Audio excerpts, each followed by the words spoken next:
deixar comigo. Você vai mandar para onde? Manda aí, ó. No Facebook aí, mano. EBV ali, né?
paz do Senhor Jesus seja sobre nós. Amém?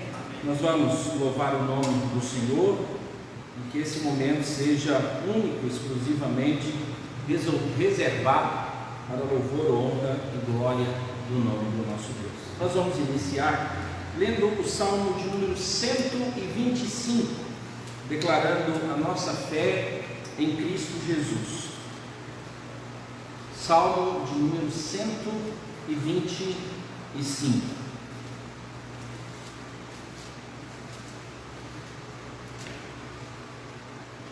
Vamos juntos, leamos. Os que confiam no Senhor são como o monte Sião, que não se abala, firme para sempre. Como em redor de Jerusalém estão os montes, assim o Senhor em derredor do seu povo, desde agora e para sempre. O cetro dos ímpios não permanecerá sobre a sorte dos justos, para que o justo não estenda a mão à iniquidade. Faz o bem, Senhor, aos bons e aos retos de coração. Quanto aos que se desviam para sendas tortuosas, levá-los-á o Senhor juntamente com os malfeitores. Paz sobre Israel.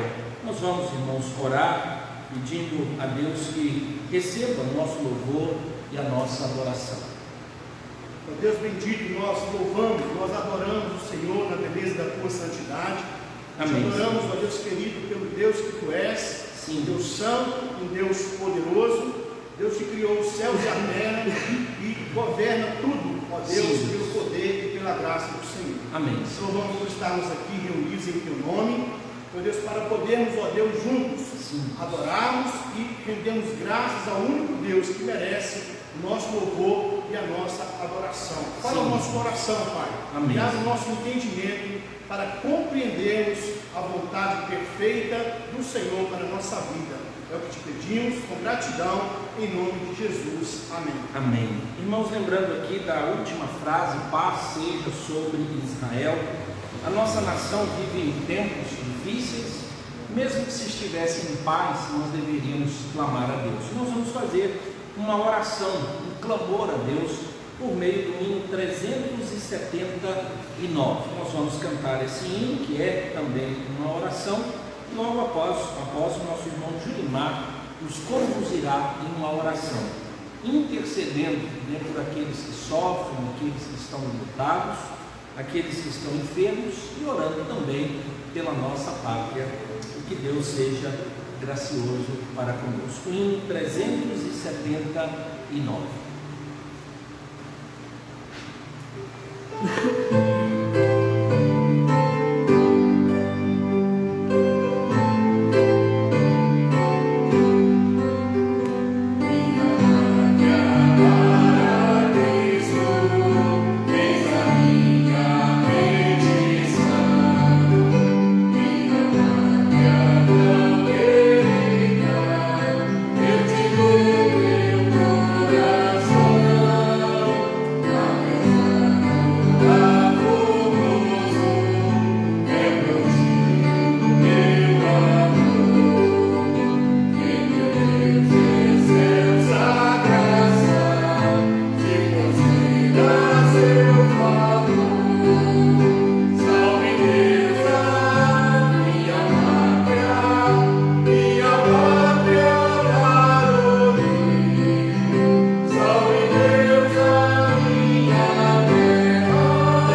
Não a nós, Senhor, não a nós, mas ao Teu nome, a Tua graça e misericórdia. Amém. Se não fosse o Senhor, Pai, que restaurasse a nossa sorte, Sim. assim, Pai, como o Senhor fez desde a criação, Pai, a Tua misericórdia, a Tua graça tem assistido o Teu povo, a Tua igreja, tem sustentado, Pai, tem nos feito perseverar no Senhor. Se não fosse o Senhor, Pai, o que seria de nós? E nós, igreja, Teu povo, nós, ó Deus, clamamos, suplicamos, Deus, a Tua misericórdia, ó Deus, por momentos tão difíceis que temos vivido, mas sabemos que o Senhor, que está no alto e sublime trono, tem, ó Pai, olhado para a Tua igreja, tem sustentado, tem feito a Tua igreja prevalecer contra o mal. Ó Pai, os inimigos, ó Deus, têm perseguido a Tua igreja, ó Deus, mas o Senhor é que nos sustenta, o Senhor é que nos guia. Nós queremos, Pai, rogar a Tua misericórdia por todo mundo, ó Pai, neste momento de pandemia, onde, Pai, muitas famílias têm sido ceifadas, vidas, ó Deus, têm se perdido, mas sabemos que, ó Deus, o Senhor há de nos livrar, o Senhor Deus há de cuidar de nós, assim como sempre fez e sempre fará, ó Pai, até o dia final, o dia que o Senhor voltará para levar a Tua igreja. Nós clamamos em especial pelo nosso país, a nossa pátria, pátria amada, ó Pai. Nós que vivemos aqui nesse país, clamamos, suplicamos ao Senhor. Ó Deus, traga a paz. Ó Deus, vá de encontro às nossas necessidades. Livra, ó Deus, do mal. Ó Pai, não só a pandemia, também, Pai, problemas na nossa política. Ó Deus, tantos males têm, ó Deus, sido causados através de maus governantes, mas nós cremos no Senhor. Por isso, ó Deus, olhe para a nossa pátria, para a nossa igreja e nos faz, ó Deus, crer sempre no Senhor. Amém. Oramos assim, ó Deus, com gratidão, no nome santo de Jesus. Amém, Senhor. Amém.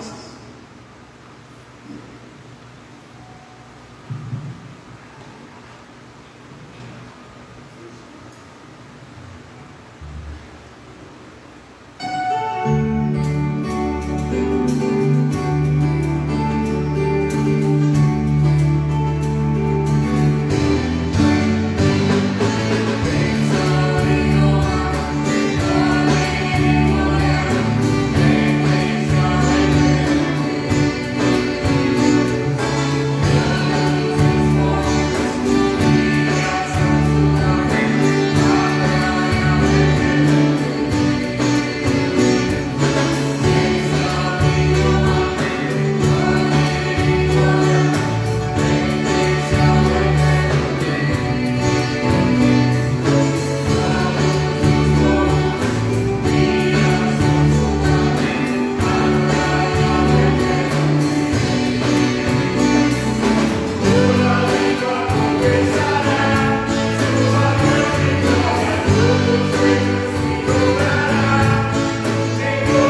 Amém.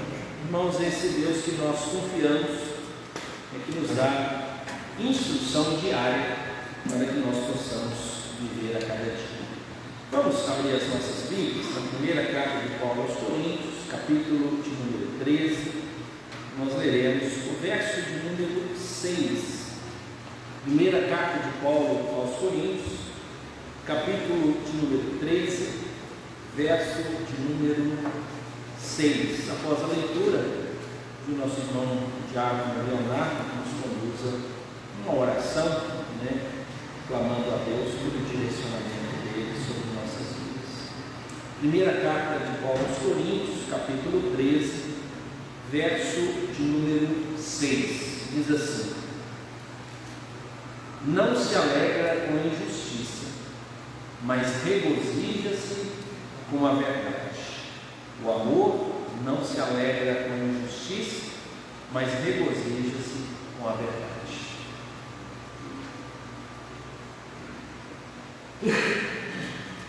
Grande Deus, bondoso Pai, nós mais uma vez nos colocamos diante de Ti, ó Pai, com os nossos corações contridos, ó Pai, porque sabemos que o Senhor está, ó Pai, com controle de todas as coisas, ó Deus. Mas ainda assim, ó Pai, temos dificuldades, ó Deus, de entender estas coisas, de entender, ó Pai, o sofrimento que temos passado, mas o Senhor tem sido, ó Deus, tão bom, tão amável, tão misericordioso para com cada um de nós. Sim. E nós nos alegramos, ó Pai, porque temos essa certeza e essa convicção de que o Senhor, ó Pai, tem controle sobre todas as coisas.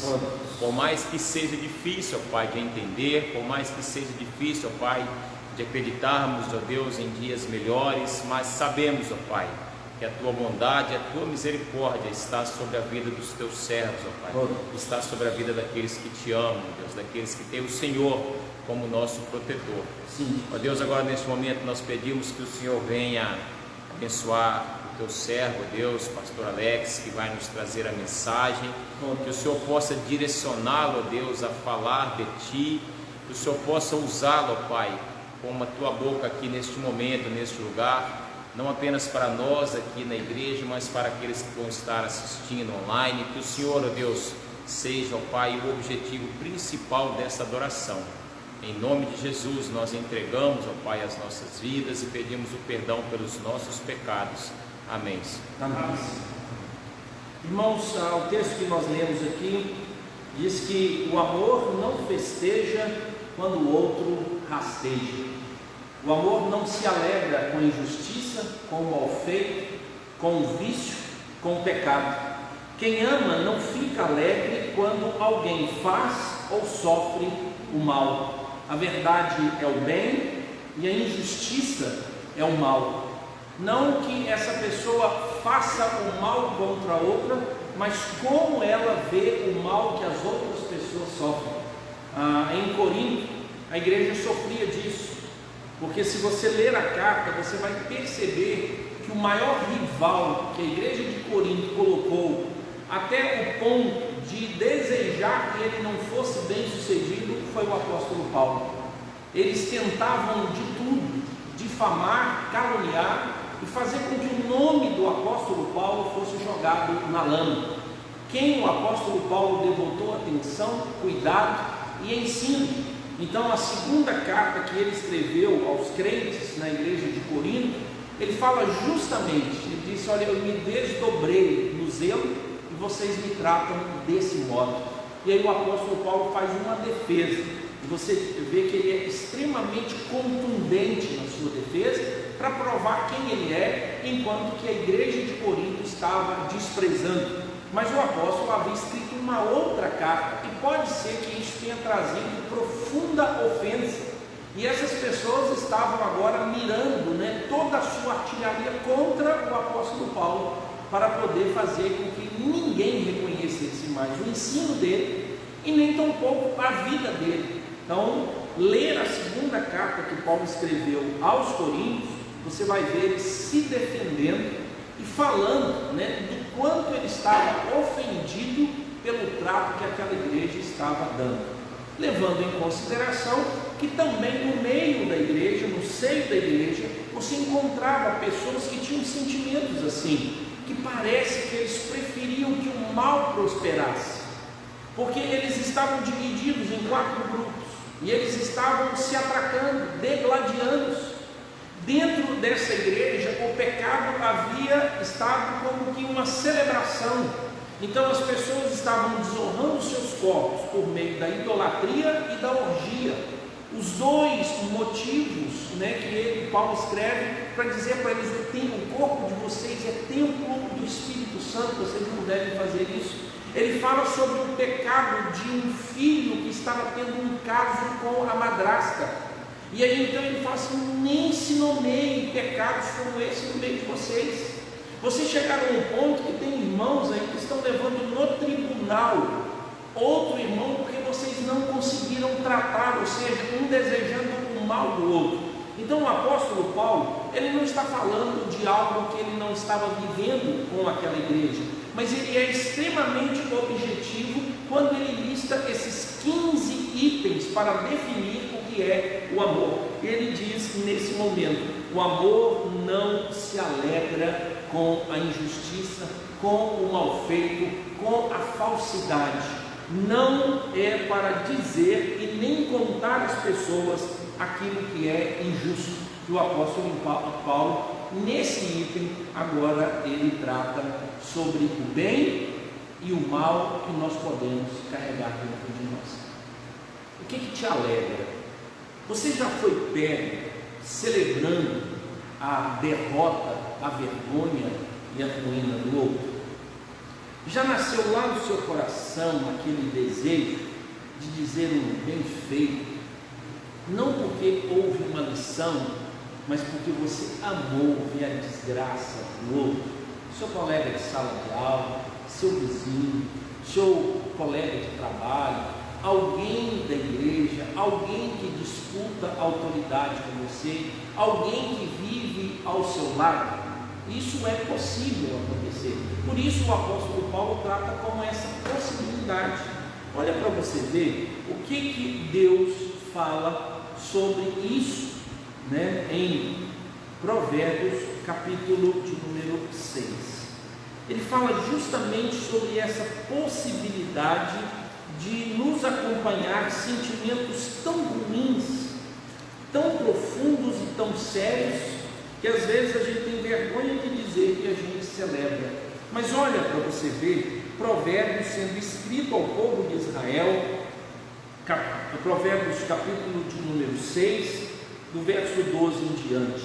Ele diz assim: o homem de Belial, o homem vil. Aqui homem também pode ser mulher, tá?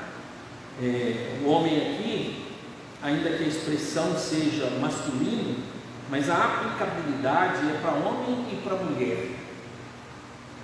O homem de Belial, ou o homem do demônio, o homem mau, o homem miserável, o homem vil, é o que anda com a perversidade na boca, acena com os olhos, arranha com os pés e faz sinais com os dedos.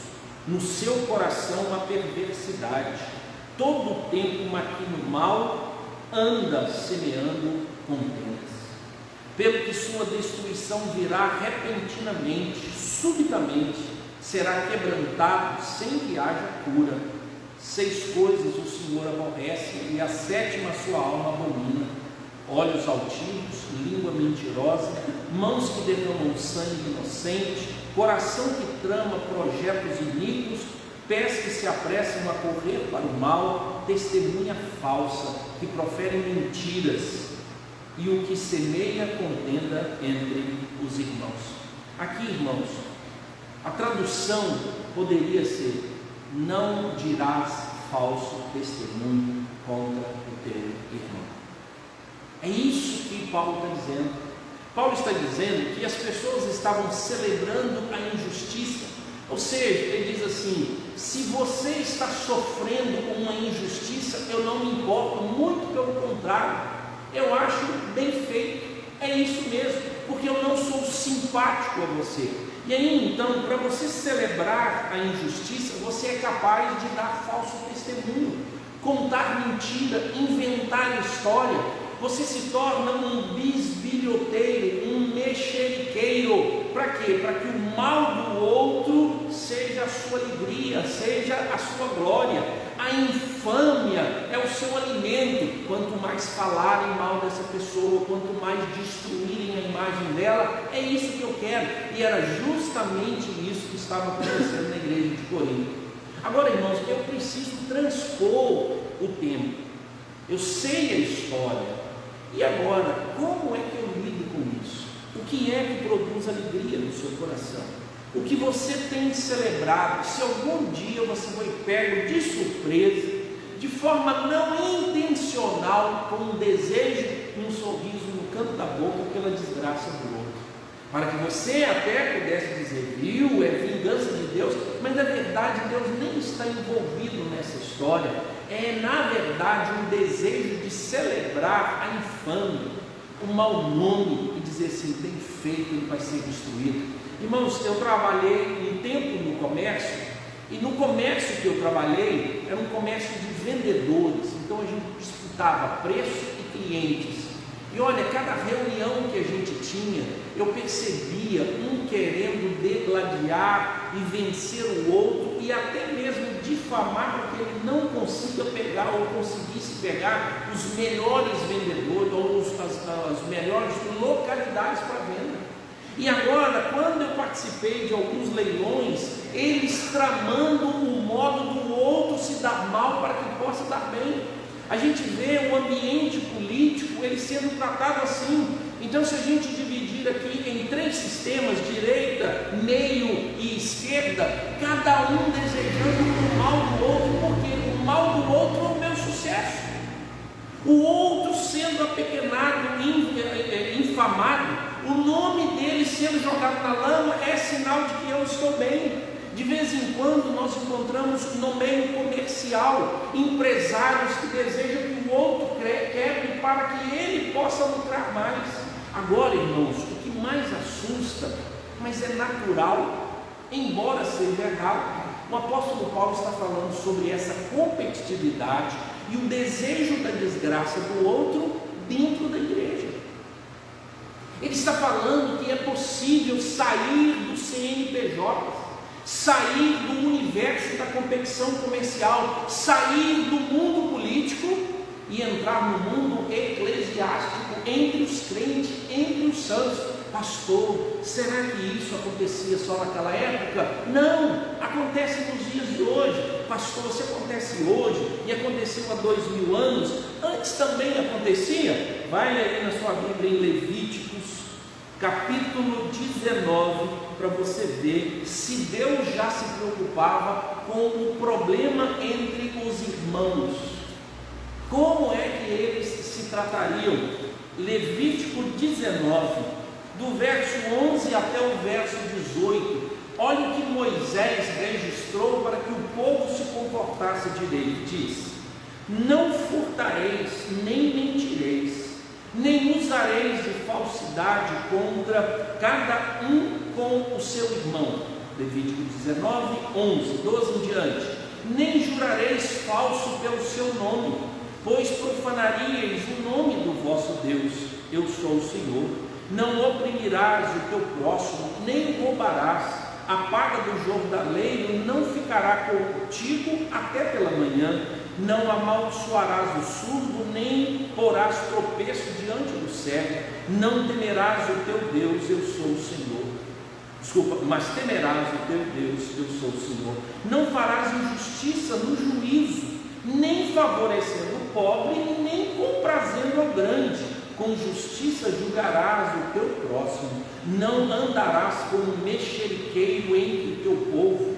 Não atentarás contra a vida do teu próximo. Eu sou o Senhor. Não aborrecerás teu irmão no teu íntimo. Não repreenderás o teu próximo, e por causa dele não levarás sobre ti pecado. Não te vingarás, nem guardarás ira contra os filhos do teu povo, mas amarás o teu próximo como a ti mesmo. Ou seja, Deus tem um mandamento, não de desejo de mal, mas de desejo de bem. E a gente precisa então avaliar a nossa vida na ótica de como nós lidamos com a injustiça. A injustiça é pecado. A injustiça é o mal sendo praticado. Agora, que tipo e que níveis de injustiça a gente pode estar envolvido e a gente pode então participar? Pode ser a calúnia, pode ser a difamação, pode ser o engano, pode ser a perseguição, pode ser o julgamento de forma injusta. Então tudo isso pode acontecer, e quando você vir isso, maravilha. Segundo, você também pode celebrar a desgraça do outro quando você percebe que o seu parceiro ou o seu irmão em Cristo é uma pessoa ciumenta, mas você não é, e aí então você ri da desgraça dele, porque ele é ciumento e eu sou seguro.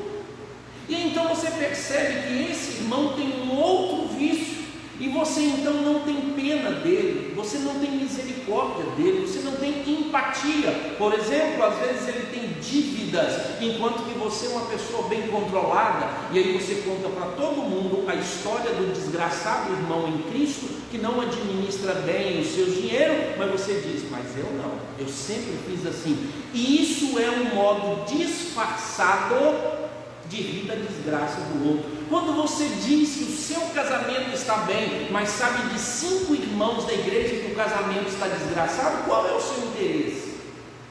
Não se alegra com a maldade, com o mal, com a injustiça. Então, irmãos, de uma hora para outra, a gente pode utilizar o vício, a fraqueza do outro, rir dela, mas apresentando o que? O seu êxito.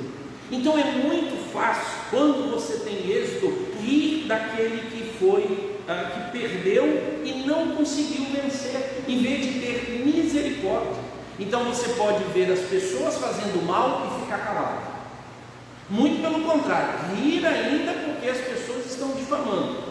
Segundo, você pode ver o vício, a fraqueza do seu irmão e tornar uma piada. E todo mundo sabe que todo mundo conta uma piada sobre a fraqueza do tal irmão. E você saberia dizer quantas vezes você participou de uma piada para falar mal da fraqueza daquele irmão. Aí então, esse é um modo de celebrar a injustiça. Quando você ouve histórias onde você não quer saber a verdade, e você então inflama a pessoa que fala, dizendo, fale mais, conte-me mais, quero ouvir mais um pouco. Mas o bom, irmãos, é que Deus já tratou isso. Ele diz assim, como é que nós devemos amar? Como é que nós devemos tratar com amor a prática do mal e a prática da justiça? Primeiro, nós encontramos um texto completo que está em Romanos capítulo 12, o início dele diz assim, que o amor seja sem hipocrisia, detestai o mal, praticai o bem. Ou seja, nós deveríamos odiar o mal, qualquer tipo de prática de mal. Então, às vezes nós achamos que a prática do mal é o do assassino, é do ladrão, é do estuprador, é do pedófilo. A gente põe, é do traficante. Mas o Senhor está dizendo que aquele que não ama, e aquele que é indolente, e aquele que procrastina em não detestar o mal, também é alguém que precisa ser tratado. E esse mal pode estar no nosso meio. Como eu não tratar bem o meu próximo? Como o texto diz, eu virar um mexeriqueiro. Como o texto diz, eu tratar bem o rico e não tratar bem o pobre, e achar isso um motivo de julgamento pessoal, e eu devo então tratar as pessoas como eu prefiro, ou seja, odiar o mal. Segundo, o mal não é uma moeda de troca, ou seja, se eu tenho que odiar o mal, eu tenho que me apegar ao bem. Eu pratico o mal quando eu não pratico o bem. E aí então, quando alguém me fizer mal, eu não tenho direito de fazer mal a essa pessoa. Porque se eu entender que eu devo pagar mal com mal, eu não estou entendendo o que Deus diz. No mesmo texto, no versos 17 e 19, o apóstolo Paulo diz que eu não devo ter a prática de devolver o mal a quem me fez mal. Por isso, então, eu devo lidar com o mal da seguinte forma: não é uma moeda de troca. eu estou proibido de usar o mal como moeda de troca. Mas, preste atenção, você já viu aquelas reuniões onde você conta o mal que você fez contra alguém que te fez mal? Com uma vingança e você destruiu, e a conversa termina como? Uma gargalhada. É isso mesmo, merecia. E aí você celebrou o quê? O que Lutero disse: quando eu respondo com o mal a quem me fez mal, eu aumento o mal. Quando eu respondo em amor a quem me fez mal, Deus é celebrado, aumenta-se o amor. E Deus nos colocou nesse mundo não para aumentar o mal que há nesse mundo. Deus nos colocou nesse mundo para inibir o mal que há nesse mundo. Por isso nós seremos conhecidos pelo amor. Cristo Jesus trocou a cruz, que era o mal, pelo bem. Ou seja, ele sofre o mal para que nós pudéssemos sofrer, ou melhor, receber o bem. Então Jesus é o primeiro modelo que não pagou o mal com o mal, mas Jesus pagou o mal com o bem. E eu deveria então fazer a mesma coisa para com as outras pessoas. 1 Pedro, capítulo 2, verso 23, ele lança uma luz interessante sobre a dor de Jesus e o pagar o mal. 1 Pedro, capítulo 2, verso de número 23, diz assim: pois ele, quando ultrajado, não revidava com ultraje, quando maltratado, não fazia ameaças, mas entregava-se àquele que julga retamente. Ou seja, ele não vingava. Nem Cristo Jesus resolveu pagar o mal com o mal. Na cruz ele diz: Pai, perdoa-lhes, pois não sabem o que fazem. Irmãos, eu não tenho dúvida nenhuma que aquelas pessoas sabiam o que estavam fazendo. Elas estavam cumprindo uma ordem muito clara. Elas tinham muito claro que Jesus era o inimigo daquele reino, e eles estavam estocando e crucificando Cristo Jesus para que ele morresse como condenado. Só que eles não sabiam o que havia por trás. E é muito comum, irmãos, às vezes nós agimos com maldade, tentando defender-nos, porque achamos que a humilhação é um ultraje, porque achamos que as pessoas abusam de nós, e aí então eu vou e desfilo os meus golpes, dizendo que eu tenho pleno direito de fazer isso, enquanto que o texto diz que Cristo Jesus não fez, e ele sabia quem ia cobrar.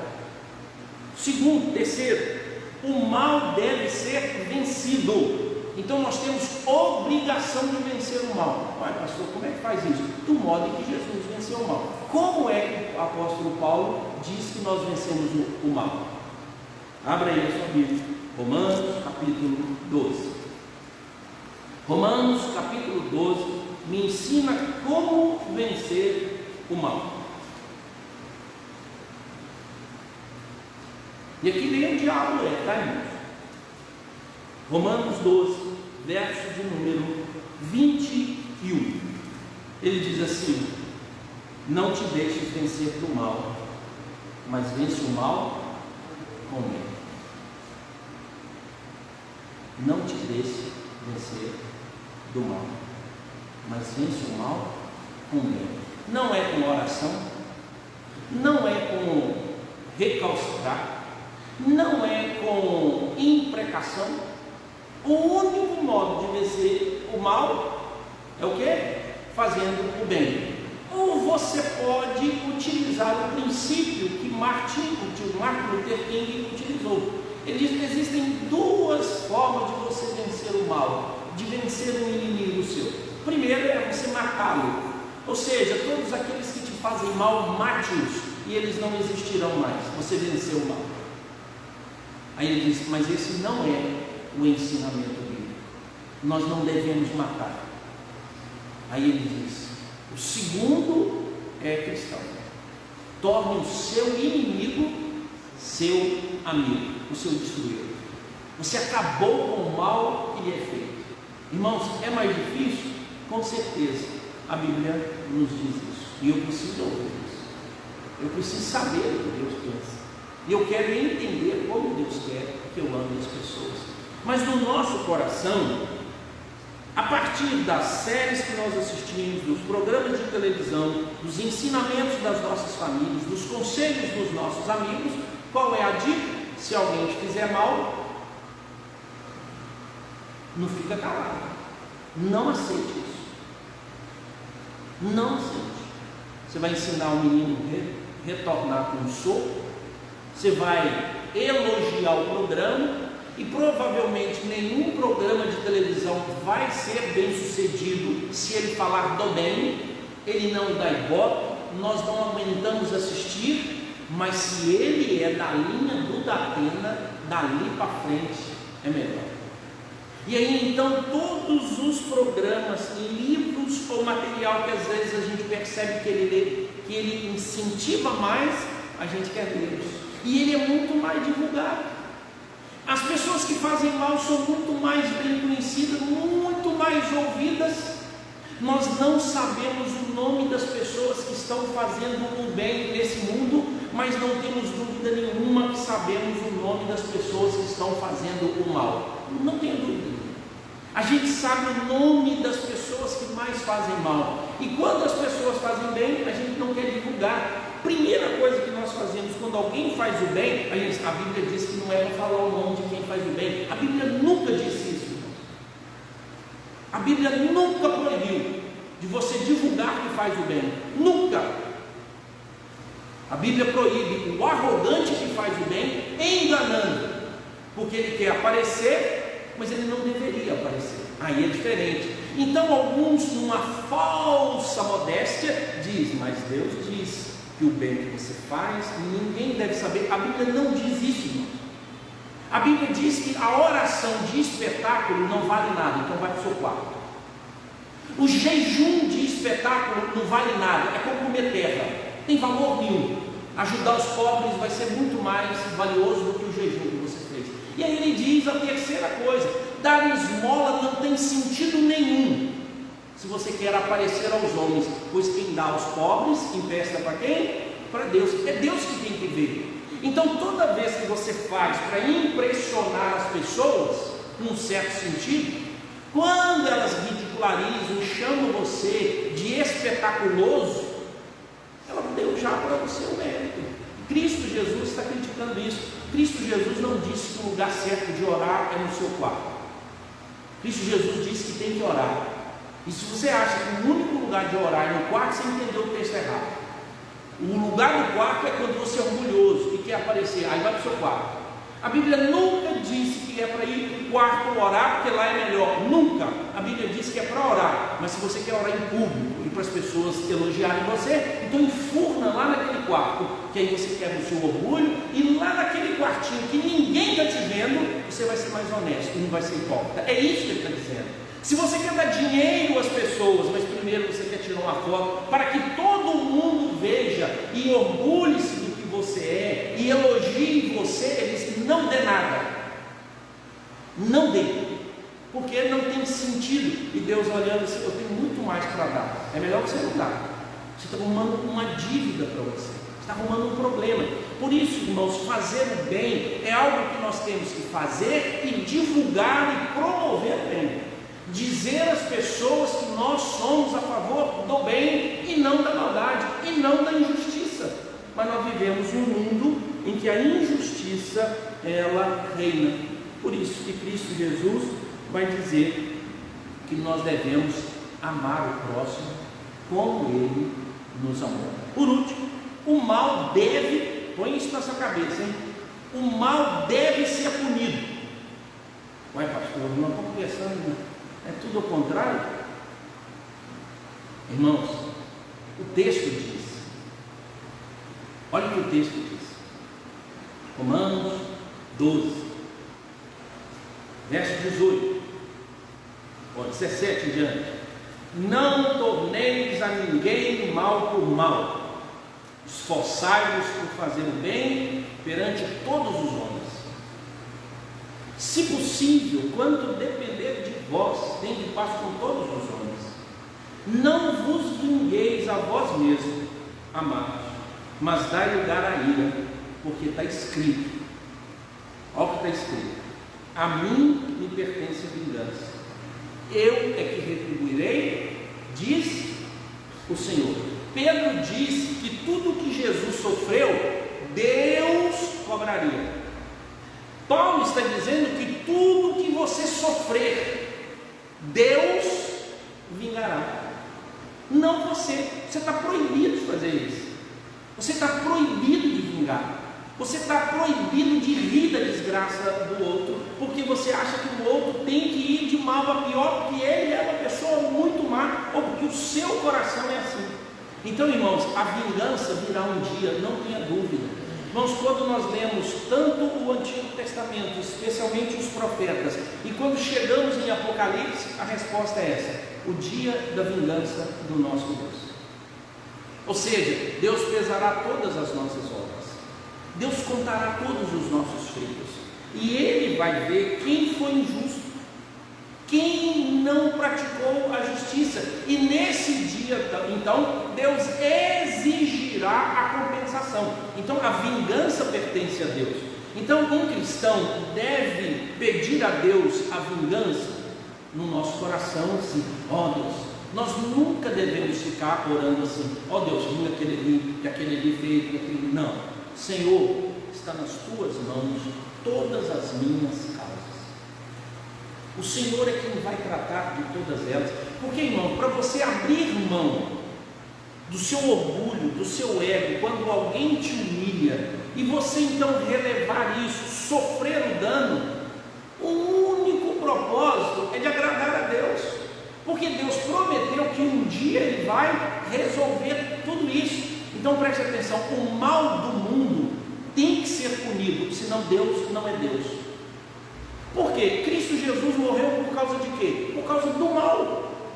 E agora então, quem creu em Cristo Jesus recebeu o benefício, ele recebeu o bem. E quem não crê, ele está debaixo desse juízo. Por isso, irmãos, nós deveríamos olhar honestamente se esses sentimentos de vingança, se esses propósitos de gracejo e riso no canto da boca por causa da desgraça do outro, por causa do vício do outro, por causa da fraqueza do outro, não demonstra que nós não entendemos a dor de Cristo Jesus na cruz, que morreu por causa do nosso mal.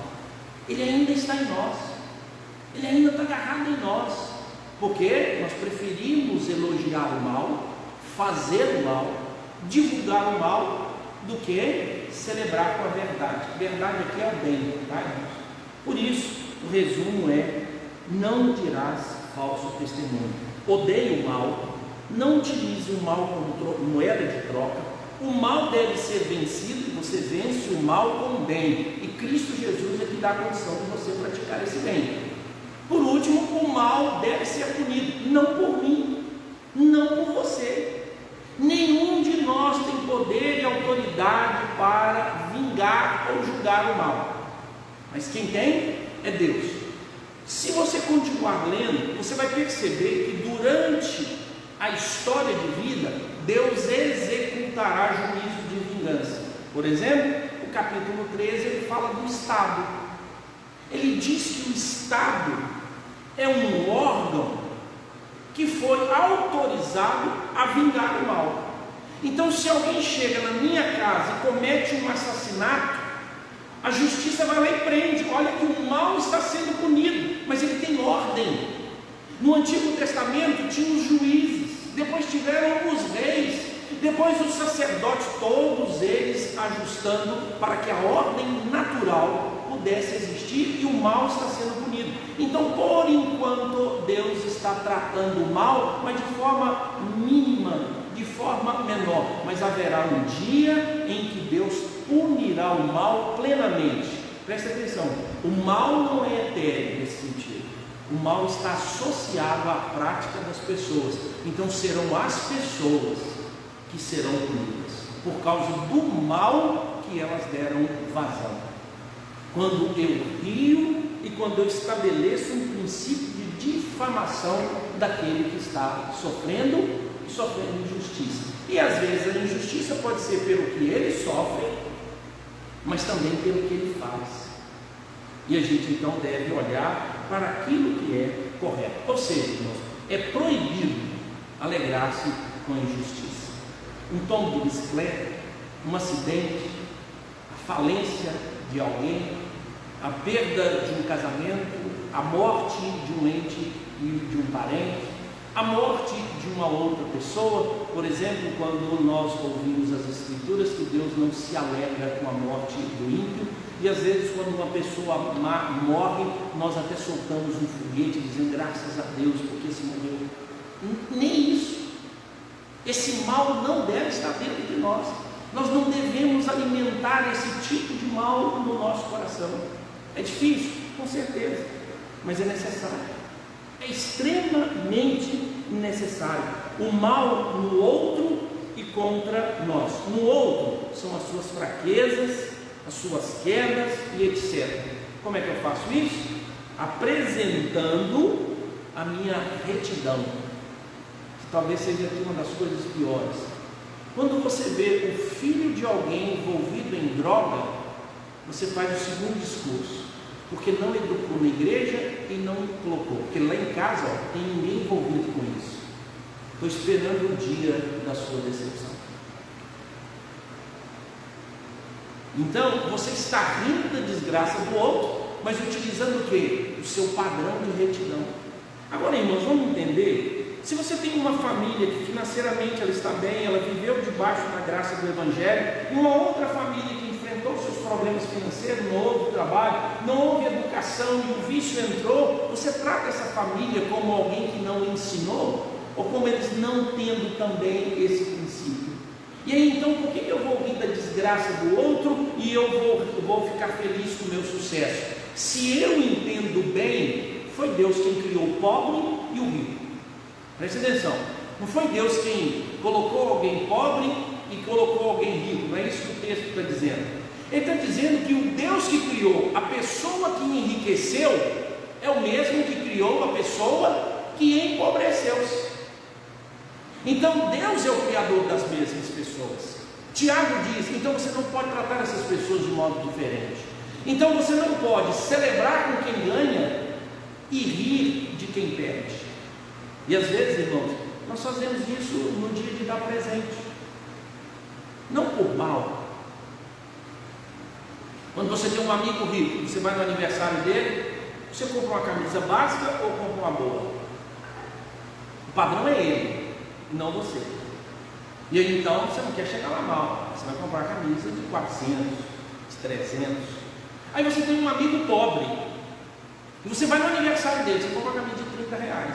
Essa é a prova que na nossa cabeça, quem tem mais tem que receber mais, quem tem menos tem que receber menos. É incrível.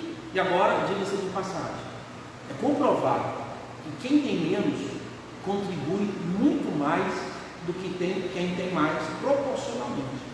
A oferta da viúva pobre mostra essas coisas. Então a injustiça pode estar voltada para isso, e às vezes a gente não percebe como nós podemos ser injustos, enquanto que a Bíblia está dizendo que o amor não se alegra com a injustiça. Às vezes a gente acha que o outro passa necessidade porque é punição de Deus.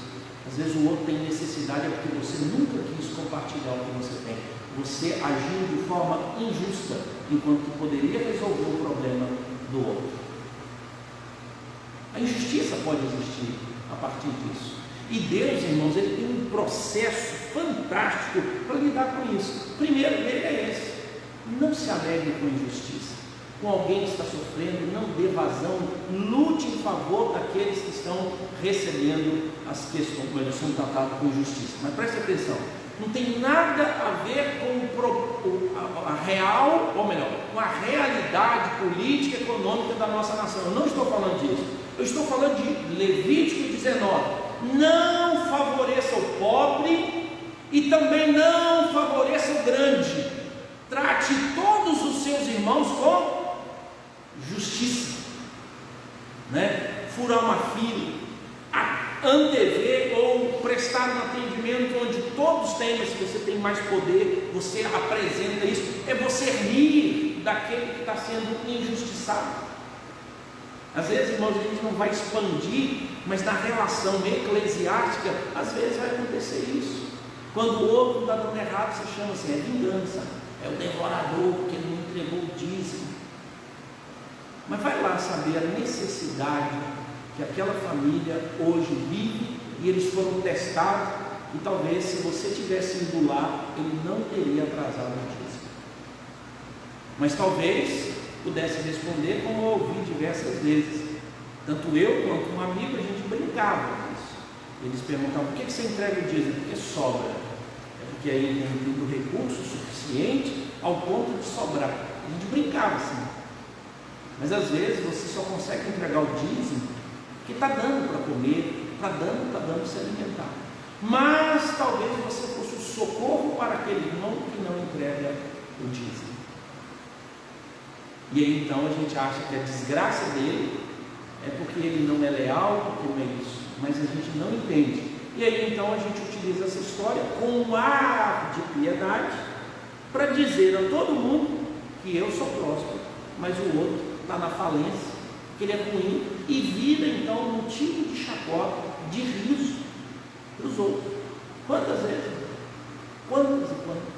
Às vezes a intelectualidade, às vezes a cultura que a pessoa recebeu, e a gente utiliza isso como um mecanismo de zombaria. A deficiência de alguém, o texto diz: não ria, não coloque pedra no caminho do cego, ou melhor, não ridicularize o cego e não coloque empecilho para quem tem problemas, ou seja, não dificulta a vida para a pessoa que já está difícil. De vez em quando, irmãos, a gente escuta algumas piadas que elas estão voltadas para isso. Alguém escreveu: é o prazer malicioso que nos possui quando ouvimos dizer algo condenatório a respeito de outra pessoa. Isso é o rir da injustiça. Quando alguém está sofrendo, tem alguns seus problemas, e a gente recebe o comentário, e há no nosso coração um prazer, que o nosso ouvido coça. E aí, irmãos, você já percebeu como nós gostamos de dar notícia triste? Porque ela dá ibope. Dá notícia alegre, daqui a um dia, não me lembro. Ixi, não me lembro disso. Nem sabia. Quanto mais próximo de você, mais alarde. Quanto mais distante, menos, né? Alguém disse, né, sobre essas questões, que quanto ao mal, a gente tem que tomar 3 cuidados. Primeiro, celebrar o mal, consumir o mal e praticar o mal. Todo mundo entende que praticar o mal está errado, como crente. Não, está errado, é isso mesmo. Por quê? Porque o mal, ele supre em você um contentamento. É o pecado. E aí então você precisa se contentar. Deus não está no centro, então você pratica o mal para resolver um vazio seu. Você está com raiva de alguém, você está com ódio de alguém, você tem uma necessidade, você pode furtar, você precisa esconder a verdade, você mente. Então essas coisas todas vão trazer um contentamento, ela vai resolver um problema seu. Segundo, consumir o mal. Consumir o mal é algo que é muito relativo. E alguém disse, como é que nós consumimos o mal? Né? Alguém da área do cinema, ele diz assim: é fácil. Nós mudamos a luxúria, o adultério, a prostituição, a lascívia, o assassinato, a ira, a raiva, o ódio, e chamamos eles agora de entretenimento. E aí, como nós não vamos chamá-los mais de pecado, a gente chama de entretenimento. É o livro que eu leio, é a música que eu ouço, é o filme que eu assisto, é o programa que eu dou ibope. E aí então a gente consome isso tudo, mas a gente não chama isso de mal. 50 tons de cinza não é mal, pastor. Não é. Game of Thrones não é nudez, não é estupro, não é assassinato, pastor. É entretenimento. 30 horas de jogo, Free Fire ou jogos e vícios, não é pecado, pastor, não é injustiça, não é mal, é entretenimento. Domingo eu não participo de nenhuma reunião da igreja, é porque eu vou para o clube, eu vou para a chácara, eu vou visitar meus parentes. Não é pecado, pastor, é entretenimento. Sexo antes do casamento casamento não é pecado, é entretenimento. E aí o pessoal do cinema, quem disse isso? Ele diz: não chame isso mais de adultério. Nesse filme você não veja aquilo que está errado. Na novela que você assiste, o ódio e até torcer para que o mal vença não é pecado, é entretenimento. Gastar dinheiro com jogos, jogar nesse, gastar dinheiro com vício, bebidas, comidas, não é mal, pastor. Isso chama-se entretenimento. Gastar rios de dinheiro para fazer os meus desejos, comprar itens e mais itens e consumir tudo, isso não é mal, pastor. Isso é entretenimento. Ver pessoas passando fome e eu ter tudo dentro de casa, do bom e do melhor, não é mal, pastor.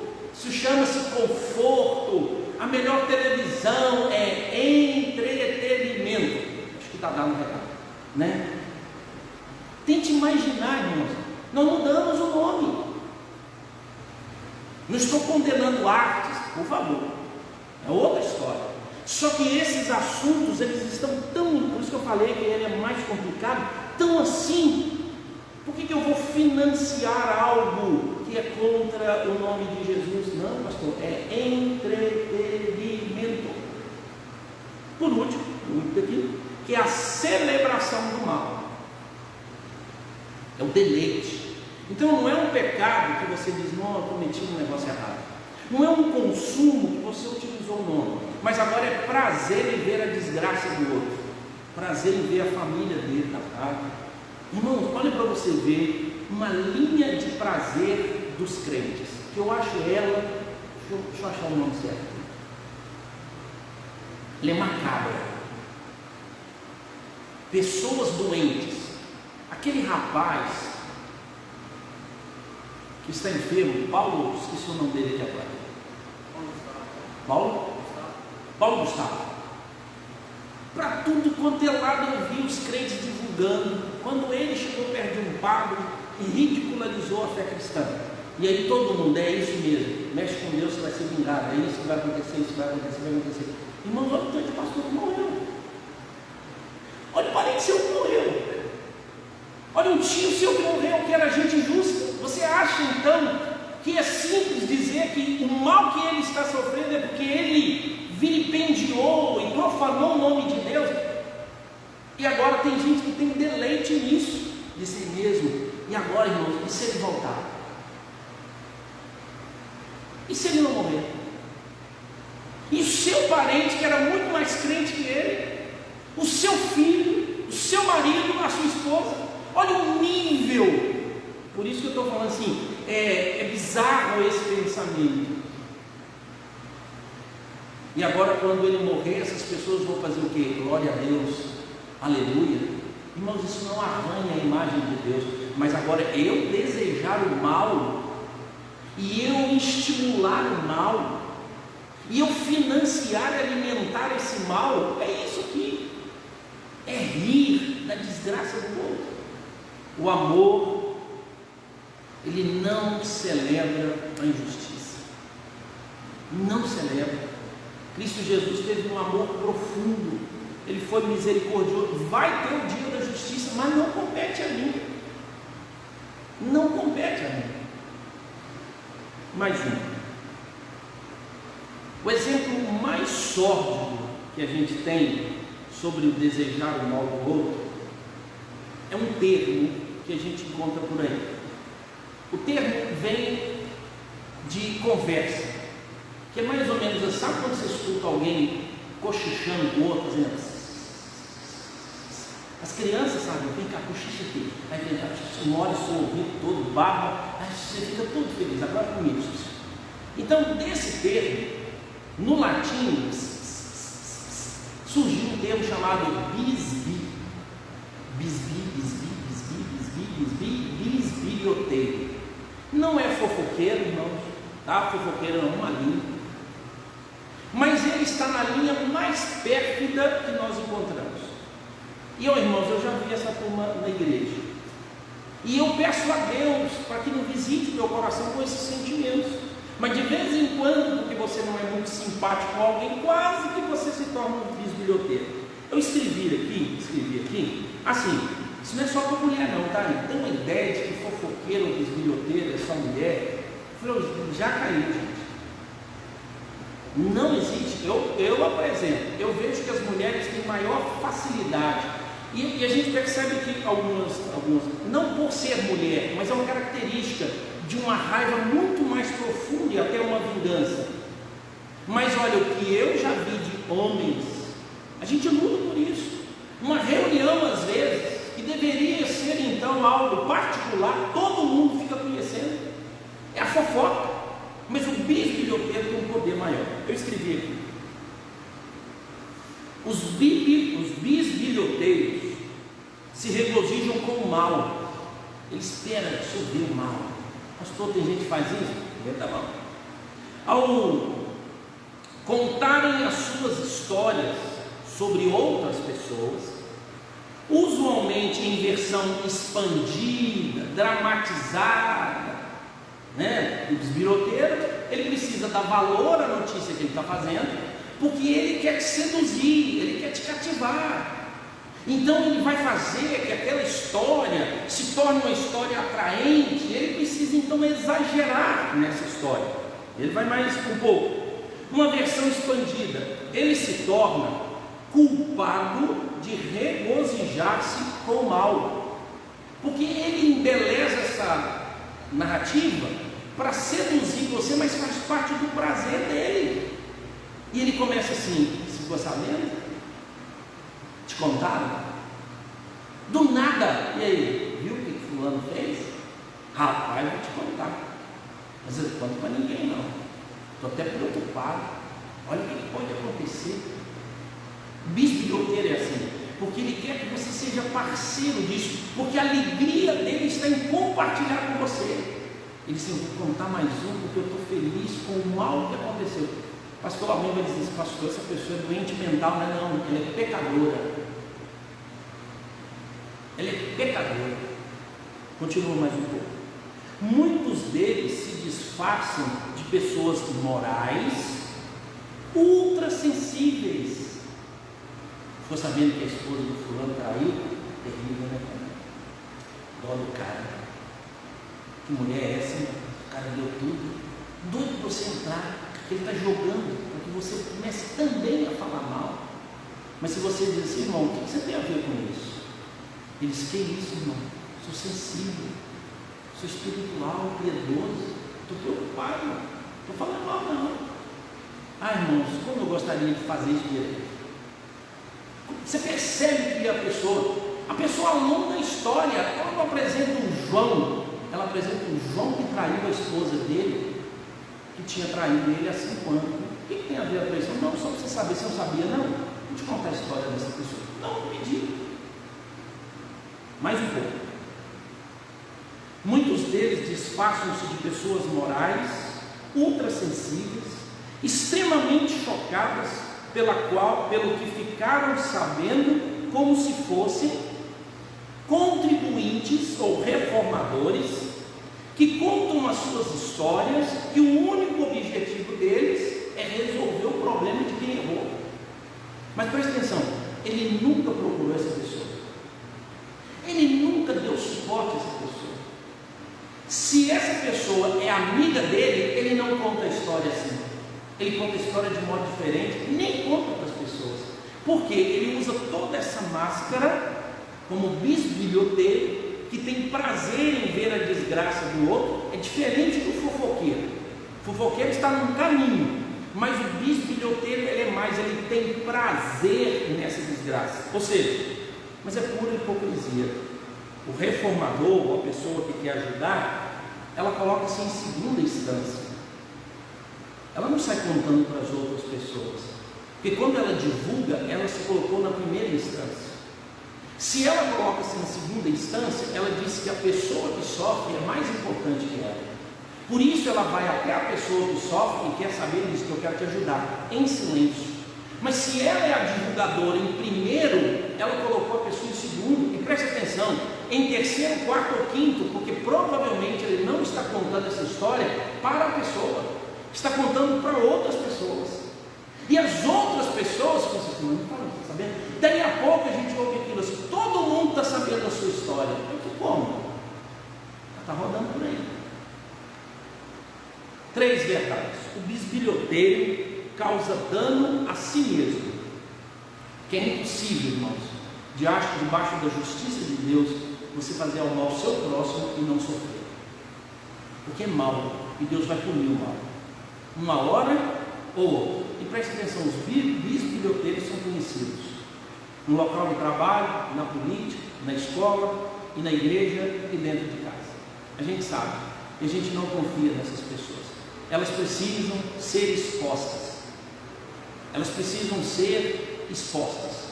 Todas as pessoas precisam saber quem são os bisbilhoteiros, porque eles não são confiáveis. Eles não são. Segundo, o bisbilhoteiro é alguém que odeia disfarçadamente, com uma ideia sensível, mas na verdade o que ele tem no coração é ódio. Por isso então ele se alegra com a desgraça da outra pessoa. O que ele tem? Ele tem uma carência dentro dele, que a única coisa que faz ele sentir bem é se alimentar com verdades que ele quer inventar.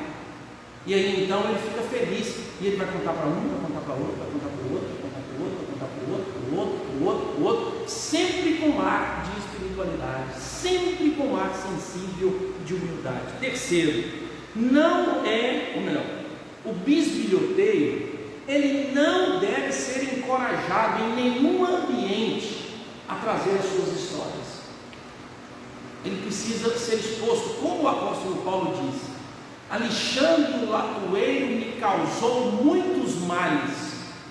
Toma cuidado com ele, Timóteo. Toma cuidado com ele. Porque, irmãos, essa pessoa, ela está indo contra o princípio básico que é contra o irmão. Quem é o acusador dos nossos irmãos? A Bíblia diz que é o diabo. Se você é um cristão bisbilhoteiro, age como se fosse Moloque e os seus demônios. Quem é o Deus Moloque? Ele é chamado como Deus moleque. Por quê? Porque ele acolhe crianças. Manassés ofereceu sacrifício a esse Deus. E aí então ele pegou seus filhos e queimou seus filhos vivos nos braços e na boca de Moloque. Moloque é um Deus que tem boca. Ele põe a mão para baixo assim, a boca dele grande, desce até a palma da mão. E aqui é um fogareiro para poder sacrificar crianças. Por que Moloque é associado ao mexeriqueiro, ao bisbilhoteiro? Porque ele usa a boca para destruir vidas. Ele queima a sua imagem. Ele te torra numa conversa, é ele e os seus demônios. Adam Clarke, comentando isso, ele disse assim: se tais cristãos podem ser salvos, esses bisbilhoteiros, os próprios demônios não precisam desesperar-se, eles também serão salvos. O que Adam Clarke está dizendo? Você está no caminho do diabo. A arma que você usa é a arma do diabo. Ele é o acusador dos irmãos. Você ri da desgraça do seu irmão. Só o diabo tem essa pretensão. Só o diabo, irmãos, tem a pretensão de destruir o ser humano. E é assim que a gente age. Você vai destruir o seu próximo. Como pastor, eu devo celebrar com a verdade. Eu falei só do mal, mas eu queria aqui, de forma rápida. A tarefa é difícil, mas é necessária. Difícil, mas é necessária. Primeiro, saber que o bem está sendo feito ao outro. Ou seja, alegrar com a verdade é saber que eu não estou permitindo que a injustiça, que a maledicência, que o mal esteja chegando em outras pessoas a partir de mim. Mas eu celebro quando a verdade chega até as pessoas, quando o bem é feito às pessoas.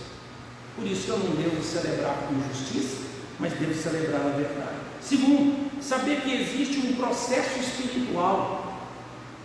As pessoas precisam espiritualmente desenvolver para chegar a esse nível de vencer esse desejo de ver o mal do outro. Terceiro, saber que a verdade tem um aspecto transformador, ou seja, amar a verdade, irmãos, nos ajuda a fazer o bem às pessoas.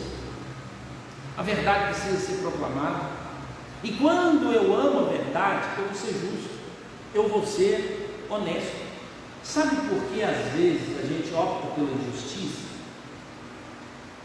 Porque há momentos em que desejamos que a verdade não prevaleça, por causa de um erro que a gente cometeu, por causa de uma repercussão que vai acontecer, porque pode ser beneficiado alguém. Quantas vezes, irmãos, eu já fui induzido, eu espero não ter, ainda que de forma não intencional, entrado nisso, mas mentir para beneficiar ou para não beneficiar alguém. Não conta isso não fale isso não, se você disser isso eu vou ser prejudicado. Eu disse, é um problema seu, eu também tenho um problema, você pode nunca mais querer minha amizade, mas não precisamos então colocar essa verdade.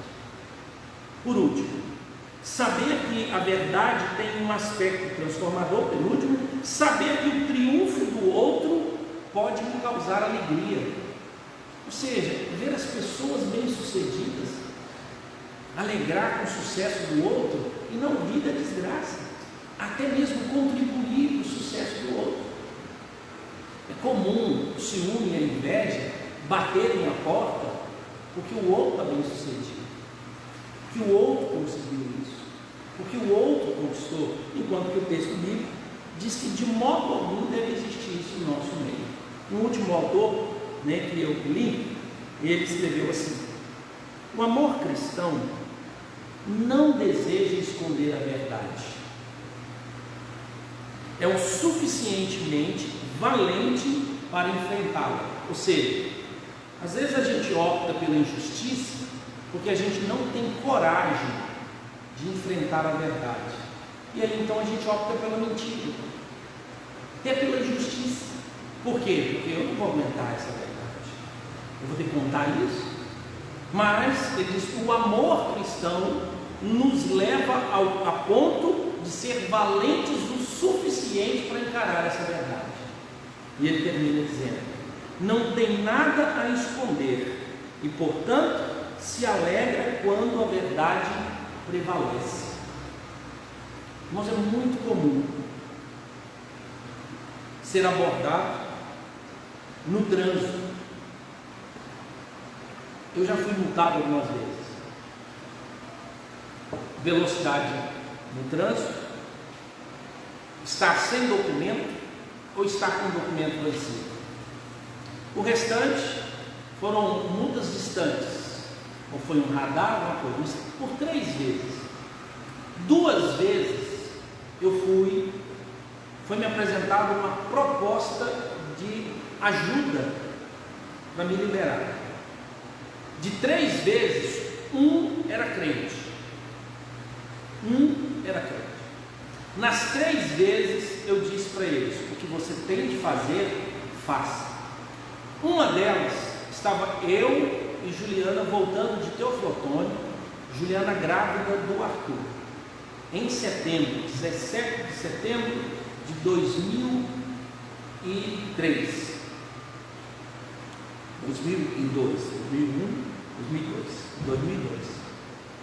E o policial falou assim,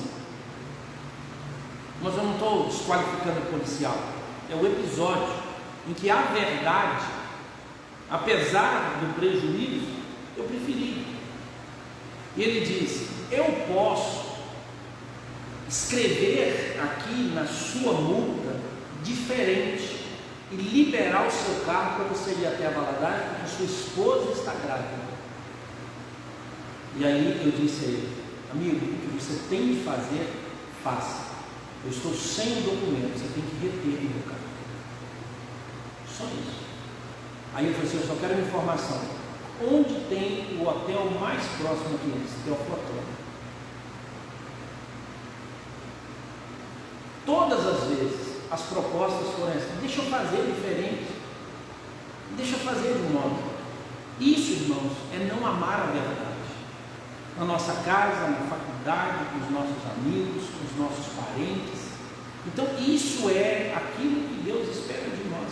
Eu não estou dizendo que eu sou modelo, eu estou dizendo que num ambiente, só num ambiente que eu vivo, eu já recebi 3 propostas para suborno, mas eu mantive firme, mantive, e de um deles era de alguém crente mesmo, deu paz do Senhor, não cumprimentou e tudo. Então você tem que fazer. Recebi todas as multas, paguei todas elas, tranquilo, eu estava errado, mas eu não celebrei a injustiça. Irmãos, eu sei que não é fácil, mas é necessário. A Bíblia diz que o amor não se alegra com a justiça, mas regozija-se com a verdade. O que você tem celebrado? O erro ou a verdade? Vamos ficar de pé, vamos orar. Senhor Deus, como é difícil ser santo, ser honesto e obedecer a Deus, as ordens do Senhor. Mas sabemos, ó Pai, que o Senhor nos dá a força necessária para isso, por meio do Teu Espírito, a instrução da Tua Palavra, por meio da verdade que chega até nós. Ajuda-nos a distanciar-nos do pensamento do mal, especialmente nas relações que nós temos, relações familiares, não alegrar com a injustiça praticada no meio da nossa família, não nos alegrarmos com a injustiça na igreja, não nos alegrarmos com a injustiça na sociedade, não nos alegrarmos com a injustiça em qualquer meio que estivermos. O Senhor tenha misericórdia de nós, Deus. Que nós, ó Deus, possamos entender do Teu amor e reproduzir-o, possamos perceber o amor de Cristo que levou tanto prejuízo, mas Ele não revidou. Ele sabia que a vingança pertencia ao Senhor e que o Senhor, Deus, trate com justiça aquilo que é necessário, mas que a misericórdia do Senhor nos assista para nos incentivar a fazer as coisas certas para a honra e glória do Teu santo nome. Porque, ó Deus, nas nossas relações, sabemos, ó Deus, que viver em paz, em amor uns com o próximo, é mais importante do que o nosso sucesso. Em nome de Jesus nós oramos. Amém. E que a graça do Senhor Jesus, e o amor de Deus, o nosso Pai, e as ternas consolações do Espírito Santo de Deus, seja sobre nós, sobre todo o povo de Deus espalhado pela face da terra, agora e pelos séculos dos séculos. Amém e amém. Que Deus nos abençoe, irmãos, uma boa noite, que a paz do Senhor seja